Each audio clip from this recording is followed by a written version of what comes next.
SLBC tunnel వద్ద rescue ఆపరేషన్లో పురోగతి కనిపించింది. టన్నెల్లో ఓ డెడ్ బాడీని గుర్తించి వెలికితీశాయి రెస్క్యూ టీమ్స్. ఎస్ఎల్బీసీలో 16వ రోజు కార్మికుల ఆచూకీ కనిపెట్టారు సిబ్బంది. టన్నెల్లో చిక్కుకున్న మిగతా వారి కోసం గాలింపు చర్యలు కొనసాగుతున్నాయి. టన్నెల్ ఆపరేటర్ గురుప్రీత్ మృతి పట్ల సీఎం రేవంత్ మంత్రులు సంతాపం ప్రకటించారు. 25 లక్షల ఎక్స్ గ్రేషియా ప్రకటించారు సీఎం.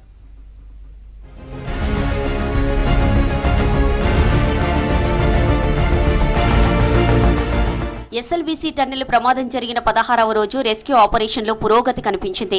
టన్నెల్లో చిక్కుకుపోయిన 8 మంది కార్మికులలో ఒకరి డెడ్ బాడీని రెస్క్యూ బృందాలు వెలికితీశాయి. టీబీఎం ముందు భాగంలో డెడ్ బాడీని గుర్తించి బయటకు తీసుకొచ్చారు సిబ్బంది.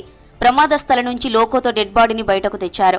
ఇది పంజాబ్కు చెందిన ఎలక్టర్ ఆపరేటర్ గురుప్రీత్ సింగ్ గా గుర్తించారు. అక్కడి నుంచి అంబులెన్స్ లో నాగర్ కర్నూల్ ఆసుపత్రికి తరలించారు అధికారులు.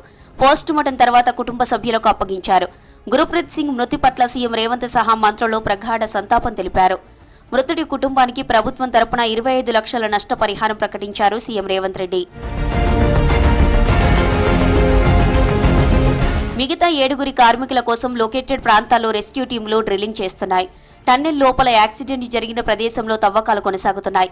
ఎన్డీఆర్ఎఫ్, ఎస్డీఆర్ఎఫ్, సింగరేణి సహా ప్రత్యేక బృందాలు బురద, మట్టిని తొలగిస్తున్నాయి. ప్రమాదం జరిగిన 100 మీటర్ల దూరంలో D2 పాయింట్ దగ్గర గల్లంతైన వారి ఆనవాలను కేరళ డాక్స్ గుర్తించాయి. టన్నెల్లోని టీబీఎం మిషన్ ముందు ఓ డెడ్ బాడీ కనిపించింది. శిథిలాల కింద ఒక కార్మికుడి చేయిని రెస్క్యూ టీమ్స్ గుర్తించాయి. అలర్ట్ అయిన రెస్క్యూ టీమ్స్ ఉన్నత అధికారులకు సమాచారం అందించారు.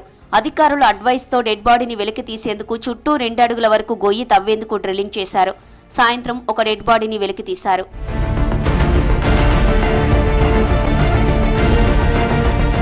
టన్నెల్లో SDRF, NDRF, NGRI, rat hole miners తో పాటు కేరళ నుంచి వచ్చిన క్యాడవర్ డాగ్స్ తో రెస్క్యూ చేస్తున్నారు.